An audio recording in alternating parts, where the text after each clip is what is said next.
Om Swastiastu. Assalamualaikum warahmatullahi wabarakatuh. Shalom, Namo Buddhaya, salam harmoni. Baik, pada kesempatan kali ini kami akan mempresentasikan materi terkait sequential asynchronous. Sebelum itu, izinkan kami untuk memperkenalkan diri terlebih dahulu. Dimulai dari saya sendiri, nama saya Nima Deulan Septianiwati dengan NIM 251509101. Selanjutnya akan dilanjutkan oleh teman saya. Nama saya Niluka Dikina Sinareswari dengan NIM 2515091140. Lanjutkan dengan teman saya. Perkenalkan, nama saya Pada Ayu Paryastini dengan NIM 2515091042. Baik, untuk sesi perkenalan sudah selesai. Selanjutnya akan dilanjutkan oleh pemaparan materi dari kelompok kami. Baik, jadi di sini saya akan menjelaskan mengenai pengertian dari sekuensial asinkronus. Dimulai dari pengertian sekuensial, rangkaian logika sekuensial adalah rangkaian yang dimana output tidak hanya bergantung pada input saat ini, tetapi juga pada input sebelumnya, atau memiliki memori atau state. Dilanjutkan dengan pengertian dari sekuensial asinkron. Sekuensial asinkron adalah jenis rangkaian sekuensial yang tidak menggunakan sinyal detak atau clock untuk mensinkronkan perubahan state. Perubahan state atau kondisi ini terjadi karena terjadi secara langsung segera setelah terjadi perubahan pada sinyal input. Adapun analogi dari sekuensial asinkron dan sekuensial sinkronus yaitu dimulai dari sekuensial sinkron dapat dianalogikan seperti murid di kelas yang hanya boleh pindah tempat duduk saat bel berbunyi atau clock. Dan analogi asinkronus yaitu dapat dianalogikan seperti orang di pesta yang bebas pindah tempat duduk kapanpun dan dimanapun atau input yang berubah. Baik, itu dia pengertian dan analoginya. Selanjutnya saya akan menjelaskan mengenai karakteristik. Jadi di sini kami mendapatkan 3 karakteristik dari sekuensial asinkronus, yaitu yang pertama, tidak ada clock, yang dimana urutan operasi bergantung pada urutan perubahan input dan waktu tunda, atau propagation delay dari gerbang logika.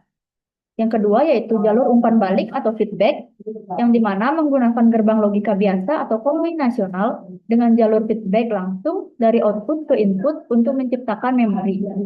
Dan yang terakhir yaitu kecepatan yang tinggi. Karena tidak perlu menunggu clock berikutnya, respon rangkaian asinkron secara teoritis lebih cepat, hanya dibatasi oleh kecepatan gerbang logika itu sendiri. Sekian materi dari saya, akan dilanjutkan oleh rekan saya. Baik, saya akan menjelaskan perbedaan asinkronus dan sinkronus. Perbedaan yang pertama yaitu jika di asinkronus kita tidak menggunakan clock, kalau di sinkronus menggunakan clock atau jam universal. Yang kedua, di asinkronus perubahan state dapat terjadi kapan saja, sedangkan di sinkronus perubahan state hanya terjadi pada tepi clock atau tersinkronisasi. Yang ketiga, pembaruan state menggunakan feedback dari logika konvensional, sedangkan sinkronus pembaruan state dikontrol oleh register flip-flop berdetak. Yang keempat, kalau di asinkronus desain rumit, sebaliknya di sinkronus desain lebih sederhana dan dinamika mudah diprediksi. Yang kelima, di asinkronus berpotensi lebih cepat atau respon instan, sedangkan di sinkronus kecepatan dibatasi oleh periode clock terpanjang. Yang keenam, konsumsi daya lebih efisien, sedangkan di sinkronus sangat stabil, aman dari race antar state variabel. Yang ketujuh, mungkin di asinkronus tidak stabil dan bisa berosilasi, sedangkan di sinkronus itu pasti akan mencapai keadaan stabil atau steady state setelah transisi clock.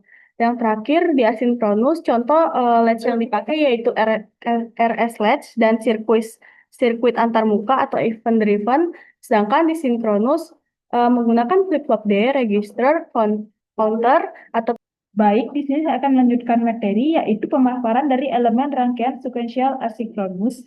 Yang pertama itu ada gerbang logika atau logic gates. Gerbang logika adalah komponen dasar yang memproses sinyal 0 dan 1. Dalam rangkaian sequential asinkron, Gerbang yang paling sering digunakan adalah NOR dan NAND. Adapun fungsi dari gerbang logika ini, yang pertama, membuat hubungan logika untuk input atau set, yaitu set, reset, D, dan enable. Yang kedua, ada menciptakan state baru berdasarkan sinyal yang masuk. Yang ketiga, dapat menjadi dasar terbentuknya latch. Tanpa gerbang logika, rangkaian tidak bisa mengambil keputusan dan tidak bisa membentuk memori. Yang kedua, yaitu ada rangkaian umpan balik atau yang kita bisa sebut feedback loop. Feedback adalah ketika output kembali masuk ke salah satu input rangkaian. Contohnya, key dari gerbang pertama masuk ke input gerbang kedua, dan key aksen dari gerbang kedua balik ke gerbang pertama. Ada fungsi dari rangkaian umpan balik, yaitu satu, membuat rangkaian menyimpan data atau memori. Yang kedua, mempertahankan keadaan sebelumnya atau hold. Yang ketiga, membuat rangkaian stabil pada dua kondisi, yang dimana contohnya key sama dengan 1 atau key sama dengan 0. Nah, tanpa feedback, rangkaian hanya menjadi combinational logic dan tidak bisa mengingat apapun. Selanjutnya, baik, di sini saya akan melanjutkan pemaparan elemen rangkaian sequential asinkronus. Yang ketiga ada latch, di mana latch ini meliputi SR latch dan D latch. Latch adalah komponen inti dari rangkaian sequential asinkron. Nah, yang pertama kita akan bahas SR latch terlebih dahulu. SR latch ini meliputi set dan reset latch. Nah, kita bisa lihat dulu pemaparan dari SR ini. Yang pertama ada dibuat dari dua gerbang NOR atau dua gerbang NAND. Yang kedua, mempunyai input set dan reset. Yang ketiga, mempunyai output key dan Q access. Adapun fungsi dari latch, yang SR latch yang pertama itu ada satu, menyimpan satu bit informasi. Yang kedua, mengubah keadaan saat S atau R aktif. Yang ketiga, mempertahankan keadaan saat S dan R tidak aktif. Sekarang kita bahas bagian delete atau data let. Yang pertama mempunyai input D atau data dan enable atau E. Yang kedua, saat E sama dengan 1, maka key mengikuti D. Yang ketiga, saat E sama dengan 0, maka key mempertahankan nilai sebelumnya. Adapun fungsi dari delete ini, yang pertama mempunyai data lebih stabil dari SRLAT karena tidak mempunyai kondisi terlarang. Yang kedua, digunakan sebagai dasar memori modern. Selanjutnya, elemen rangkaian sequential asinkronus yang keempat, yaitu ada input control, di mana meliputi set, reset, dan enable. Sinyal kontrol adalah sinyal yang menentukan kapan latch berubah.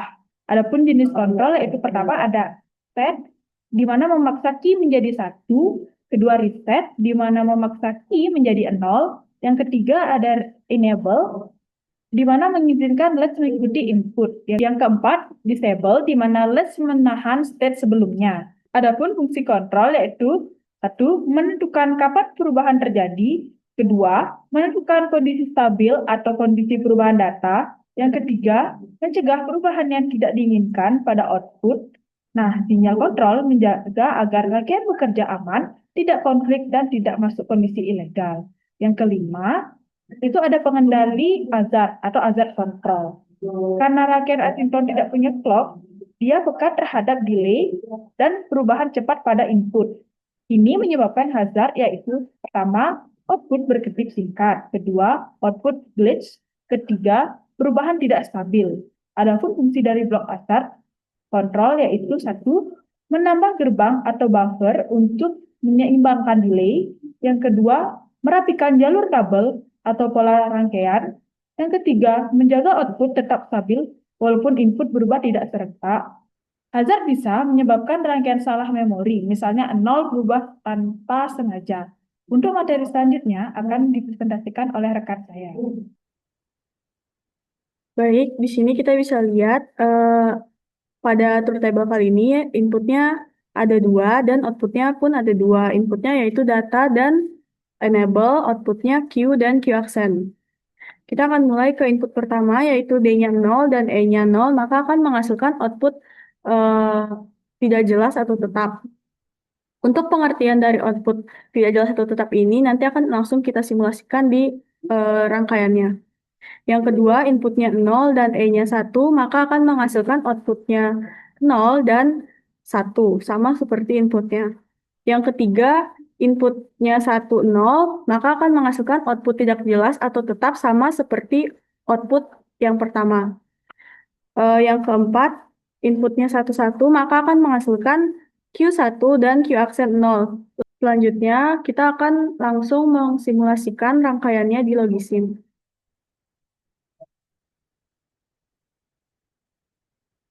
Baik, di sini saya akan langsung menjalankan sirkuit yang telah kita buat ini. Kita langsung ke input pertama, yaitu inputnya 0, 0, maka outputnya akan menghasilkan output tidak jelas atau tetap. Maksud dari tidak jelas atau tetap ini, jika saya menginputkan input keempat, contohnya yaitu 1, 1, maka outputnya di sini 1, 0. Tapi jika saya mengembalikan input pertama, yaitu 0, 0, maka outputnya tidak berubah atau mengikuti output sebelumnya atau sesudahnya. Ya, lanjut yang input kedua yaitu 01. Bisa dilihat di sini outputnya menghasilkan 0Q dan 1 Q aksen. Sama seperti yang ada di truth table. Lanjut ke input ketiga yaitu 1, 0. Maka dia akan menghasilkan output yang tidak jelas atau tetap mengikuti output sebelumnya sama seperti eh, input pertama yang mengeluarkan output tetap atau tidak jelas.